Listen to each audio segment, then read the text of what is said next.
Hello students, मैं mister रेस Kumar Delta's maths classes में आपका स्वागत करता हूं। आज 12th क्लास के बच्चों के लिए डेरिवेटिव बेस्ड कुछ इम्पोर्टेंट क्वेश्चन का पार्ट 2 लेकर आया हूं। देखते हैं कि वो इम्पोर्टेंट क्वेश्चन क्या है। आइए, मैंने इस बार आपके लिए 6 क्वेश्चन का सेट तैयार किया है। सारे क्वेश्चन बोर्ड मॉडल क्वेश्चन हैं और 2025 में होने वाले एग्जाम्स के लिए इम्पोर्टेंट है। इस क्वेश्चंस को कर कर आप बहुत सारे कंसेप्ट को क्लियर करेंगे और इससे और इसके बेस पर कुछ अलग क्वेश्चंस भी आएंगे तो आप आसानी से कर लेंगे। तो आइए देखते हैं।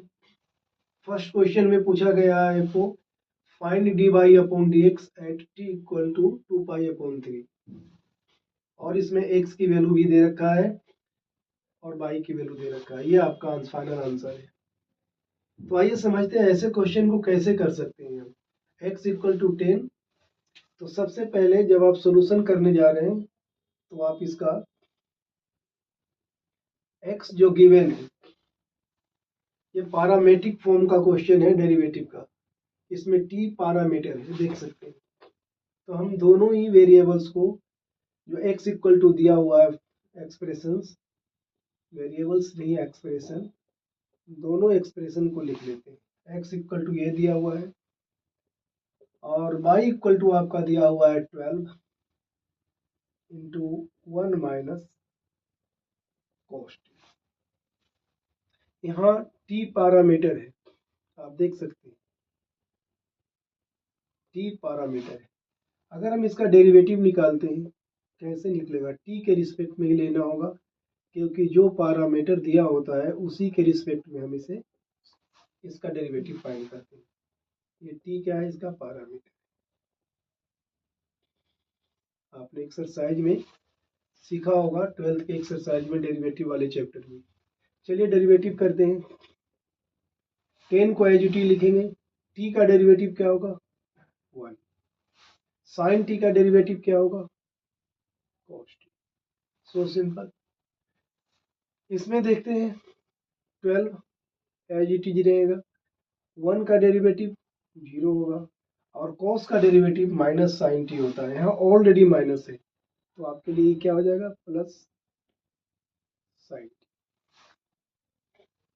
अब आप dy अपॉन dx निकालते हैं। क्या होगा dy अपॉन dx? पहले आप y का डेरिवेटिव दिखाते हैं, dy अपॉन dt, है ना, और अपॉन में dx अपॉन dt। तो dy अपॉन dt आपके पास है 12 और साइन t, देख सकते हैं, और dx अपॉन dt है आपका 10, 1 माइनस कॉस्ट। ये है। अब इसे हमें, इसमें जो वैल्यू दिया हुआ है t equal to 2 pi upon 3, इसे भी पुट कर सकते हैं। यही आप पुट कर दें, रिड्यूस हो जाएगा। अगले स्टेप में लिख देते हैं dy upon dx at t equal to 2 pi upon 3।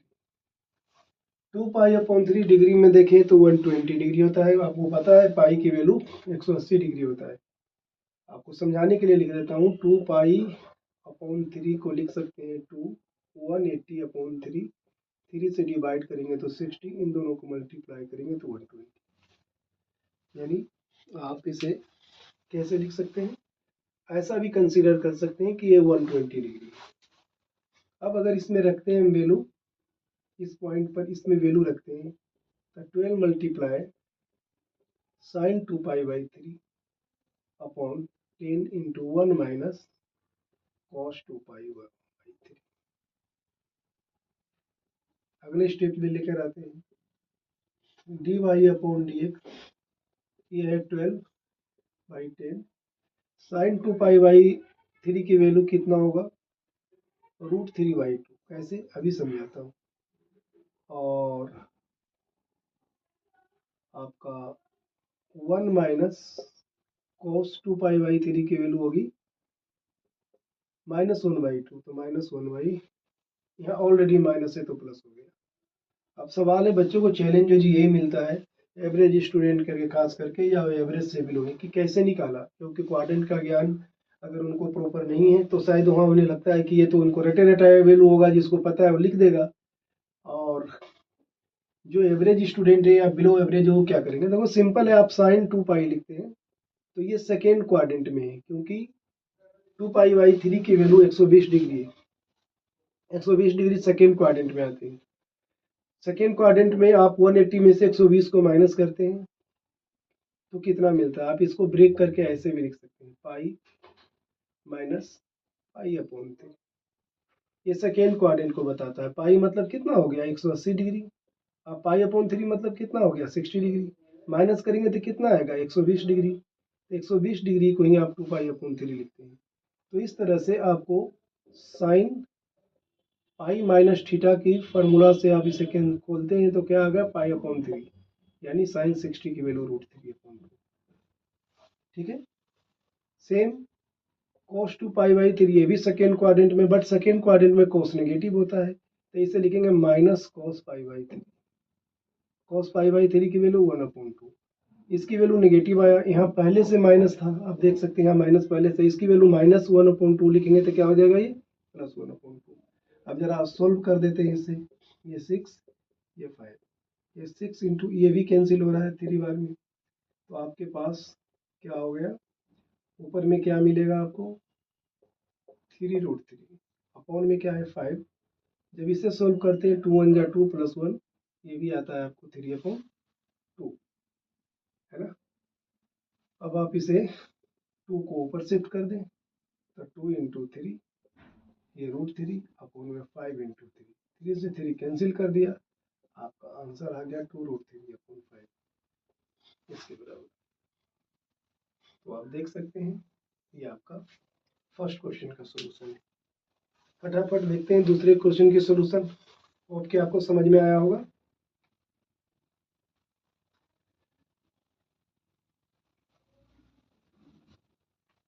Ji, question number 2 में क्या दे रखा है वो देखते हैं। क्वेश्चन नंबर 2 में है आपका साइन स्क्वायर बाई, एक फंक्शन दिया हुआ एक्सप्रेशन साइन स्क्वायर बाई और plus cos xy equal to के दिया हुआ है। Sine square y plus cos xy equal to के, कैसे सोल्व करना है इसे। इसमें ये भी दे रखा है कि x की वैल्यू 1 है और y की वैल्यू π/4 है, dy/dx निकालने। तो आइए पहले हम डेरिवेटिव देख लेते हैं। सिंपल है, पावर का डेरिवेटिव आपको मैं बताया हूँ कई बार कि पावर का डेरिवेटिव, पहले आप लिखिए differentiate with respect to x। Power का डेरिवेटिव, सबसे पहले पावर का डेरिवेटिव करते हैं तो 2 आगे आएगा, एक पावर इसमें जितना 2 है तो एक कम हो जाएगा, क्या आएगा 2 sin y। फिर मैंने बताया था कि पिछले वीडियो में जो डेरिवेटिव का क्वेश्चन है कि जब भी आपको ऐसा क्वेश्चन आता है तो आप इस फंक्शन को अच्छे से पहचाने। इसके अंदर 2 फंक्शन, एक स्क्वायर है तो वो फंक्शन हो गया, उसके बाद एक साइन है वो फंक्शन हो गया, फिर बाई है। आप इसमें ढूंढने के लिए कोई बोले कि इसमें कितने फंक्शन है, ये फंक्शन ऑफ फंक्शन को शो कर रहा है। कैसे, अगर आप इसे साइन वाई लिखते हैं पावर 2 लगाकर तो स्क्वायर एक फंक्शन बनाता है। फॉर एग्जांपल अगर इसको आपने x सपोज किया तो x स्क्वायर हो जाएगा, t सपोज किया तो t स्क्वायर हो जाएगा। लेकिन एक्चुअल में मेन फंक्शन क्या है, साइन बाई, एक स्क्वायर होने के कारण दूसरा फंक्शन हो गया। अब बाई भी एक फंक्शन के फॉर्म में, क्योंकि विद रिस्पेक्ट टू हम x लिख रहे हैं। तो इस तरह से जब आप इसका डेरिवेटिव करते हैं तो पहले पावर 2 को आगे लीजिए, 2 में से 1 घटा दिया, साइन बाई आ गया। अब साइन वाई का डेरिवेटिव क्या होगा, साइन बाई का डेरिवेटिव होगा कॉस वाई।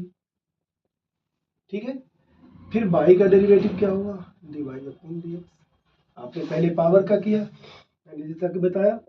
कॉस में भी देखिए, कॉस का डेरिवेटिव क्या होगा, माइनस साइन, ये सबको पता है, ये लिख दिया अभी। बट एक्चुअली में ऐसा तब होता है जैसे मैंने विद रिस्पेक्ट टू एक्स लिखा और हमें पूछता कि कॉस एक्स का डेरिवेटिव क्या होगा, तो सिंपल डायरेक्टली आंसरेबल ये है minus sine x, minus sine x. ध्यान से समझना है आप लोग को, एवरेज स्टूडेंट या एवरेज से जो नीचे है वो ध्यान दें ज़्यादा। इसकी डेरिवेटिव ये है, लेकिन जैसे ही एक्स में कोई चेंजेज आता है, फॉर एग्जाम्पल यहाँ x और y दोनों आ गया, तब डेरिवेटिव क्या होगा, तब भी डेरिवेटिव फर्स्ट स्टेप में हमें यही लिखेंगे, क्योंकि ये डायरेक्ट आंसर हमें यही देगा। बट सोचना है कि हम विद रिस्पेक्ट टू x कर रहे हैं, यहाँ x और y दोनों है, इसका मतलब इसका हमें डिफरेंशिएशन फिर से करना है। तो एक्स वाई का डेरिवेटिव अगर हम फिर से करते हैं इसके साथ, तो x का डेरिवेटिव क्या होगा 1। इसमें आप प्रोडक्ट रूल लगा रहे हैं, कौन सा रूल, प्रोडक्ट रूल, याद रखिए।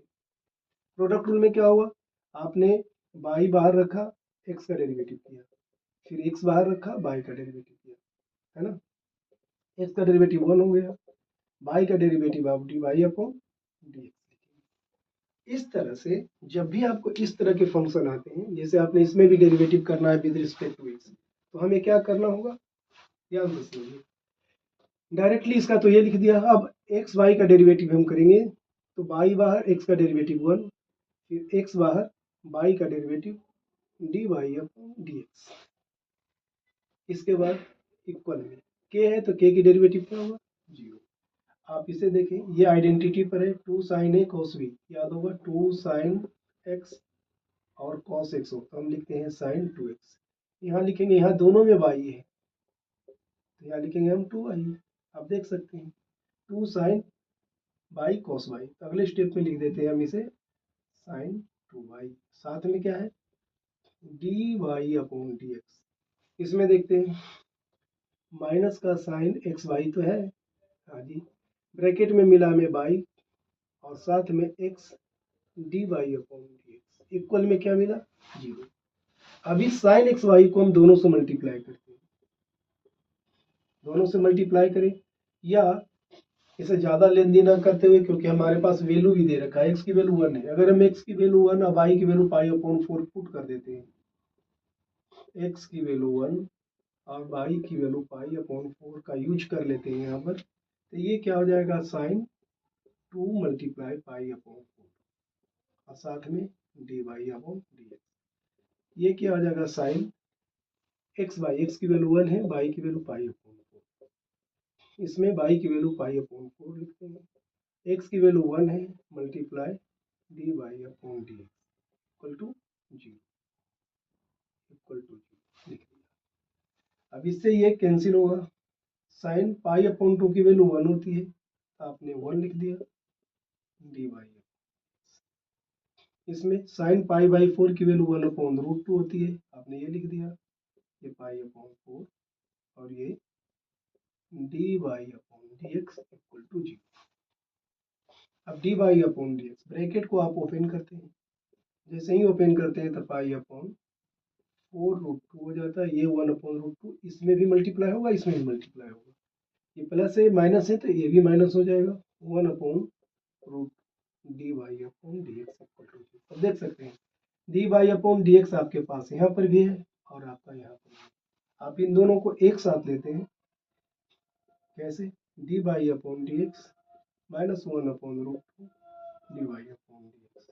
इस वाले पार्ट को जो माइनस में है, ये वाली पार्ट, इसको शिफ्ट कर देते हैं 0 की तरफ, तो ये क्या आएगा 4 इधर आ गया।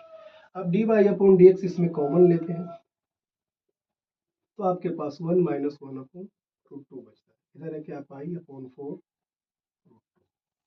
थोड़ा सा आप इसे सोल्व करेंगे तो आपको ऐसा मिलेगा, dy अपॉन dx, रूट 2 को 1 से मल्टीप्लाई करेंगे तो रूट 2 माइनस 1 अपॉन में रूट 2, इधर भी कुछ ऐसे ही केस है, ये रूट 2 से रूट 2 को कैंसिल कर दिया आपने, और अगले स्टेप में आपका आंसर आ गया। ये वाली पार्ट को इधर शिफ्ट कर दें, पाई अपॉन 4, अपॉन में 4 पहले था, ये वाली पार्ट इधर शिफ्ट होगा, ये वाली पार्ट इस पर आएगा अपॉन में, तो आप इसको आप ऐसे लिख सकते हैं, यही आपका आंसर बताया गया है।